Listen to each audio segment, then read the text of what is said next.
Camp office లో CM Revanth Reddy మాట్లాడుతున్నారు. Live ద్వారా చూద్దాం. కానీ లేకపోతే ఇతర అభిప్రాయాలు ఏం లేవు. రాజేందర్ గారు అంటే మాకు గౌరవమే, కానీ వారు మాట్లాడిన మాటల్ని గౌరవించే పరిస్థితి ఇప్పుడు లేదు. వారు మాట్లాడే ముందు సంబంధిత శాఖ మంత్రితో కానీ లేకపోతే నేషనల్ డ్యామ్ సేఫ్టీ అథారిటీ అధికారులతో కానీ వారి ఆలోచనను పంచుకొని వారి సూచనల మేరకు వారు ప్రభుత్వానికి సూచన చేసినుంటే వారి గౌరవం పెరుగుండేది.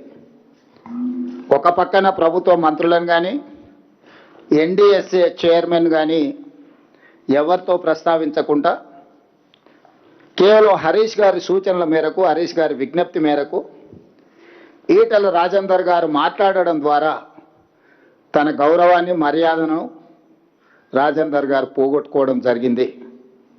ఏది ఏమైనా ఒక పక్కన కొంతమంది రిటైర్డ్ ఇంజనీర్లు తెలంగాణ వాదుల ముసుగులో బీజేపీ, బీఆర్ఎస్ ఈ ప్రభుత్వాన్ని తప్పు చేస్తున్నట్టుగా ప్రజల ముందు నిలబెట్టడానికి చేస్తున్న ప్రయత్నం నేపథ్యంలో ఈ పత్రికా సమావేశాన్ని ఏర్పాటు చేసి పూర్తి వివరాలను ప్రజలకు మేము వివరించదలుచుకున్నాం.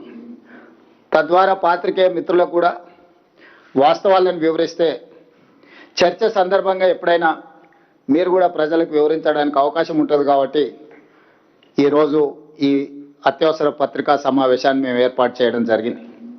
సరే, ప్రాణహిత చేవెళ్ల ప్రాజెక్టు ఊరు పేరు అంచనాలను మార్చడం వీటి గురించి చాలా సందర్భాలలో చెప్పినా ఇప్పుడు అంత లోతుగా నేను వెళ్ళదలుచుకోలేదు. ఒక కట్ ఆఫ్ డేట్ తీసుకుందాం. జూన్ 21, 2019 నాడు ఆనాటి ముఖ్యమంత్రి చంద్రశేఖరరావు గారు